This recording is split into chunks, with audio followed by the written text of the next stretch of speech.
Discipline isn't easy, and also being successful isn't easy either. But fluidity, alignment, and operating from a congruent identity, those things are all incredibly effortless. Discipline, as you know it, is only hard for you because your brain still thinks that the things that you're doing and need to be disciplined in order to do are a threat to it. And what you're dealing with there isn't a problem with motivation or anything else other than the fact that it's a neurological problem. And no amount of, I'm just going to push through it and do the hard thing is ever going to change or fix that at its core. So in this video, I am not going to teach you how to be more disciplined. I'm going to teach you how to fall in love with discipline and fall in love with the things that you refer to as discipline using 3 pillars. And the third one is going to completely restructure the way that you think about what discipline actually means. Because once these things start feeling like self-respect instead of self-punishment, you are genuinely going to become a lethal, weaponized version of whoever you are right now. Now to start, we have to understand why, these things happen. Because once you see it, you can't necessarily unsee it in the way that it works. Your brain isn't loyal to the success that you want. It's only loyal to what is familiar to you and what it defines as safe every single second of every single day. The supercomputer that sits up here is doing one simple job for you at all times. It is simply predicting what is about to happen based on what's happened to you in your life before. So it can essentially keep you alive. And I know that might sound far-fetched in the way of anything that's going on, but that's quite literally what it is wired to do. You can essentially think of your brain like an overprotective parent. If it catches you and watches you get hurt one time, from that moment on, it's going to stop or try to stop you from going anywhere near the thing that would even resemble the situation again and resemble the situation that hurt you, even when the thing that you want to get close to might actually be beneficial to you and might actually be good. And now you might sit, watching this video and say to me, okay, Tristan, fair enough, but my life isn't in danger when I post a video or when I get on a sales call or something like that, for example. And you would 100% be right. Obviously, your life is not in danger in those, situations. I don't disagree with you. But if you've been judged before and it hurt your subconscious mind and your ego, posting on Instagram and on social media would open up the door to you being seen, which would lead to possible judgment, which is a massive threat to your brain. You could probably see the pattern starting to, come forward now. Now, the real problem lies in the fact that your brain cannot actually tell the difference between, this is uncomfortable because I am in a growth period and it's actually a good thing for me long term, and this is comfortable because I'm in danger. To your brain, it's the exact same thing, like a smoke alarm. A smoke alarm is going to go off whether you put bread in the toaster and it starts to burn a little bit, or if the house is literally burning down. Like, either way, the smoke alarm is going off. Your nervous system and your brain are doing the exact same thing for you. Growth and danger are identical to it in the way of the smoke alarm. So, it's treating both of these experiences and these fears or these, threats for you identically. If there is danger, it says avoid, procrastinate, and find a logical reason not to do the thing. And that is the whole fucking game you're trying to play because you're trying to do the thing anyway. And you're losing the game, right? The discipline that you're brute forcing your way through is hard and requires discipline inherently because your brain has emotionally tagged the thing that you want to do as dangerous and a threat to it. The fix has nothing to do with any of that stuff. And it has everything to do with simply changing the way that the action you want to take is emotionally tagged inside of your mind. Now, before we get into the 3 pillars, I want to show you how deep this actually goes because you're probably doing these things without even noticing. Let's say, for example, you post an Instagram video and it gets 300 views and your instantaneous reaction to that is, okay, I'm terrible at content, or content is super fucking hard. Or in the event that, let's say you sleep in and then you skip a workout and you tell yourself, oh, I'm a failure, or I'm not good enough, or, I always do this. Or, easy example as well, as you fumble a sales call and you tell yourself, I'm bad at sales. Now, those things could have all happened, right? I'm not denying that they didn't happen. But let's say, meanwhile, on the back end of all of those comments, you've been to the gym 5 days in a row, you started posting content 1 week ago, and you close half the calls you take, so you literally have a 50% close rate. So how is it even remotely just or fair for you to talk to yourself and label yourself in the ways that you just did? It's completely outside the scope of reality.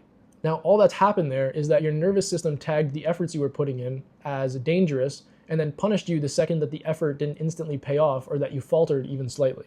Of course, in that case, your desire to do more of that thing is going to feel like a fight to the point where you need to be completely disciplined and there's a bunch of friction in order to do it because you're treating yourself like shit just for trying and, failing in that case. And now the 3 pillars that we're going to go through fix this problem entirely. And what I call that process is evidence engineering. So pillar 1 is lowering the threat. So pillar 1 is super easy. We simply need to lower the threat. When you make the action smaller than what your ego wants it to be, it becomes genuinely much easier to accomplish. Your ego might sit there and say, I want to make the best video that my niche or my industry has ever seen. I promise you that is a threat. Do not think that way. That is a test of your worth, and your brain will know that that's the case. It's also an unrealistic expectation. Instead, what you need to tell yourself is, all right, I'm just testing out formats. I'm testing out what my audience actually responds to. And now I don't mean to go into making that video and half-assing the fucking effort. That's not at all what I mean.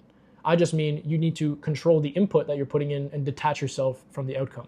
Just take the action of actually posting the video and let go of what the result either could be or could not be.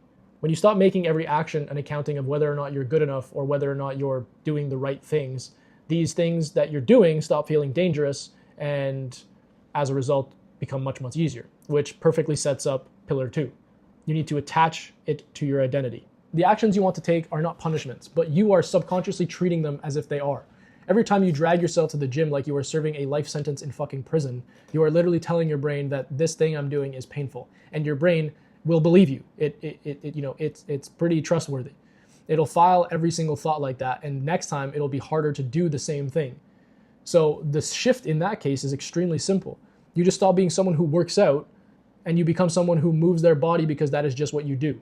You stop posting content because the algorithm demands it and that's what you need to do, and you start doing it because I'm just the type of person that posts content. The action no longer becomes a task in your mind or in your world or in your paradigm or in your ego, whatever it may be. It just becomes an expression of the person that you've already decided to be. And that is where friction disappears. Not because the thing that you were doing got easier, but because it stopped being a choice of the action you wanted to take or a choice that you had to take every single day. It just became a part of who you are. Which brings us to the third pillar and the most important one, reward system. Your brain runs entirely on a reward system, like a dog, basically. The more that you tell a dog to sit down, the more it will. But if you don't give it treats, then it has no reason to continue to sit down. Maybe it'll do it once, maybe it'll do it twice, but after that, it's going to be sitting there and you're going to tell it to sit and it's going to be like, all right, what am I getting out of this? Like, what's the point for me? Like, I don't have a positive reinforcement or a positive mechanism that's telling me that I should do this. So right now, your reward system that you're running has attached the feeling of reward to all of the wrong different things.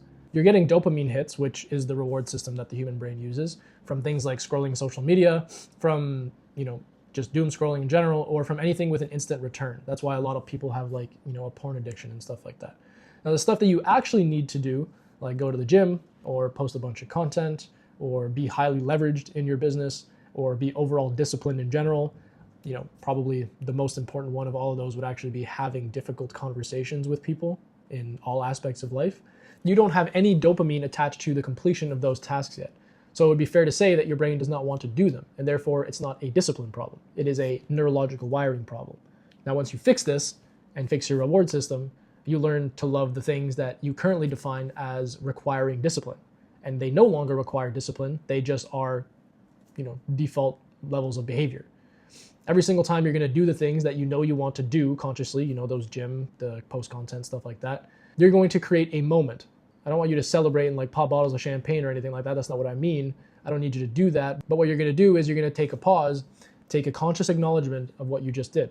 Right? I just won. I'm on a winning streak. This is who I am. These are the things that I do. This is part of me.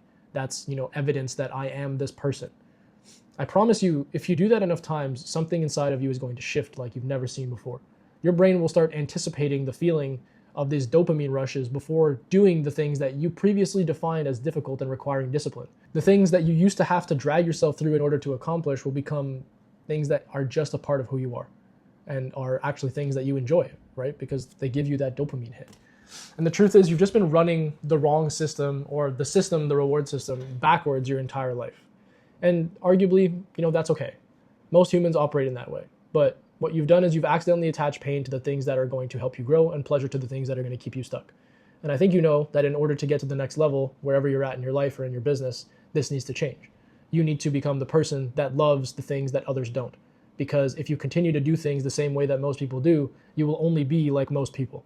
If you enjoyed the video, make sure that you like and subscribe. I come out with 2 of these every single week.